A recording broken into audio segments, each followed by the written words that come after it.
23 جوان مهاجر تاجیک در روسیه با اتهام دست داشتن به تروریسم کشته شدند. اما پیوندانشان اصرار می‌ورزند که قربانیان تمایل افراط‌گرایی و گذشته جنایی نداشتند. دوی آنها یک پسر و یگانه نانآوران خانه بودند. ما پیگیری این قضیه شدیم. مقامات روسیه روز 13 فوریه 3 مهاجر تاجیک را با احتمال حمله تروریستی به ایستگاه راه آهن شهر پسکوف گمانبر دانسته هر سه را در یک خانه به قتل رسانیدند. در نواری که خدمات فدرالی امنیت روسیه نشر کرد، یک مرد از ماشین فرآمده هم داخل و هم بیرون بینایی را که گفته می شود ایستگاه راه آهن است با تلفن ثبت می کند. در دیگر پارچه نوار ظاهرا همان مرد از مرکز سودای چیزی می خرد. در دوام نوار روند حمله مقامات به خانه دیده می شود، ولی نوار قطع شده بعدا در داخل بینا 3 تن بیجان را نشان می دهند. از اول تا آخر نوار چهره همه گمانبران پوشانیده شده است. به قول مقامات روسیه گمانبران در وقت عملیات مقاومت مسلحانه نشان داده اند و از خانه اشان سلاح، لوازمات جنگی و جزهای مواد ترکنده خودساخت مصادره شده است. آنها گویا می‌خواستند بعد از ترک کنیدن راه آهن به یکی از کشورهای خاورمیانه بروند. دو قربانی این حادثه عزیزجان اعظم قلوف و جاوید آریپوف هر دو زاده شهر پنجکین، یک پسر و یگانه نانآوران خانه اند. پیوندانشان تا حال در ماتم نشسته‌اند و باور ندارند که فرزندانشان جنایتکار باشند.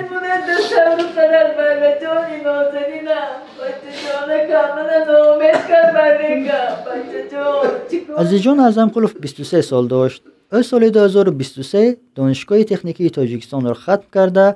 به گفته والدانش از بس که کاری موافق نیافت، ماه اکتبر همان سال به مهاجرت رفت. در روسیه به کارهای گوناگون مشغول شده 6 ماه آخر در شهر پسکوف باررسانی میکرد. به قول شاهدان کارمندان مقامات عزیزجان اعظم قلوف را ساعت 1 شب 13 فوریه با بهانه سنجش حجتها از نزد خانه اجاره‌اش بازداشت کرده اند.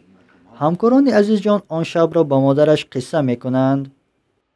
کار برآمده آمده بودیم که در نزد پدیز ماهانه عزیزجان داشتن و پرویرکا دکومنتов گفتن و عزیزجان دکومنتاشون نشان دادن. همه پاتنتی اونجا 6 ماه سپردگی بودیم. دکومنتاشون نشان دادن.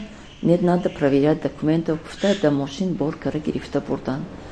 در حالی که مقامات روس میگویند جوانان کشته شده مقاومت مسلحانه نشان دادند، والدان تاکید دارند که عزیزجان به خدمت حربی نرفته بود و سلاح را استفاده برده نمیتوانست.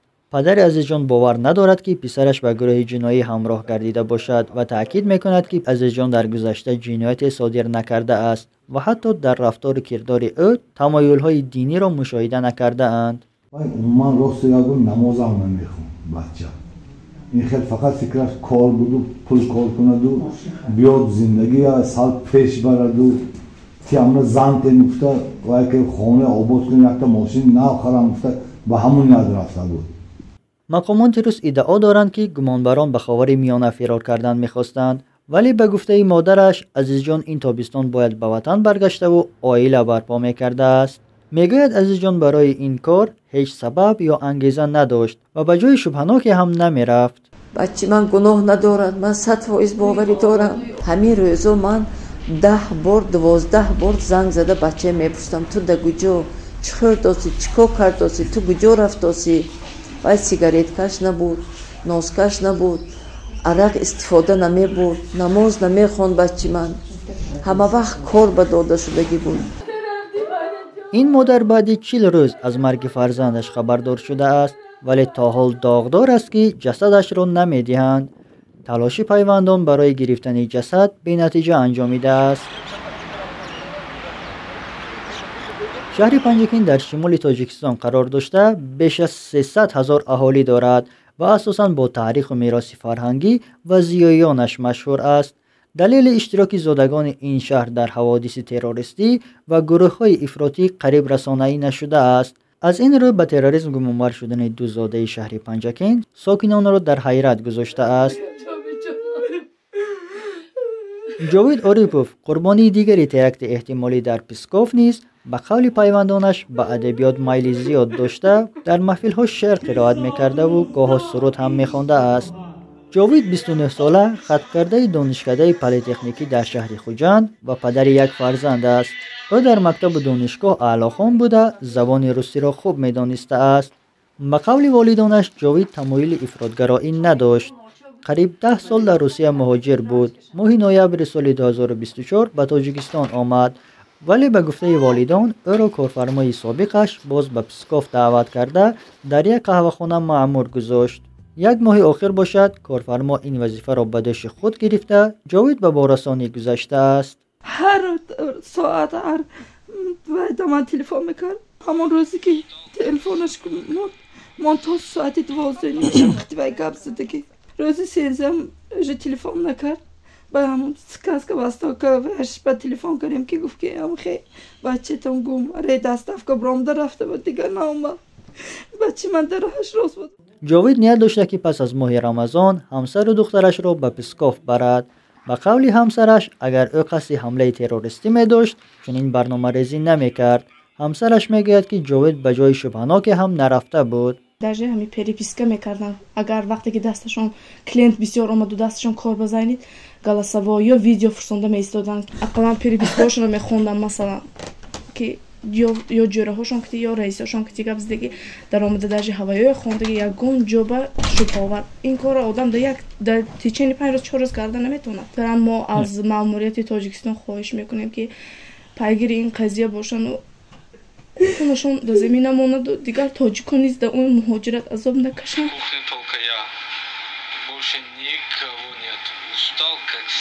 قربانی سیوم این حادثه پرویز رستمov است.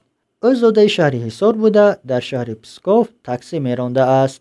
پیوندان او نخواستند با آزیا پلوس اطراف این قضیه صحبت کنند. کارشناسان میگویند که هیچ کس بدون حلنامه دادگاه گناهکار محسوب نمی شود، ولی مقامات امنیتی روسیه این پهلوی قضیه را به نظر نمی گیرند. از این رو هر گونه فرضیه را رسانه‌ای می کنند. متاسفانه در عملهای خدمات مخصوصی روسیه اصول احتمالیت بیگناهی رعایت نشده است و البته بعد حادثه برای حق برآوردن عملهای قانونی یا غیر قانونی خود آنها هر گپ و فرضیه ها را میتوانند پهن کنند. این همش فرضیه است. این کارشناس باور دارد که ندادن جسد گمانبران به پیوندان عملیات مذکور را باز هم شبهه برانگیز گردانیده است. ندادن جسد به اهل عائله‌اش، به پدر و مادرش، به خویشاوندانش، این نه از روی قانون نه از روی اخلاق درست نیست. در صورتی که سود این چیز را معاین میکند که آیا اساس برای ندادن جسد وجود دارد یا نه.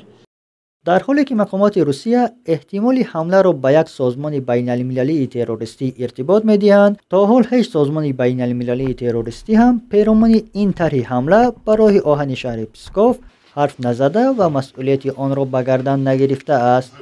همه اطلاع رسمی خدمات فدرالی امنیت روسیه را پیوندان قربانیان و کارشناس ساحه رد میکنند.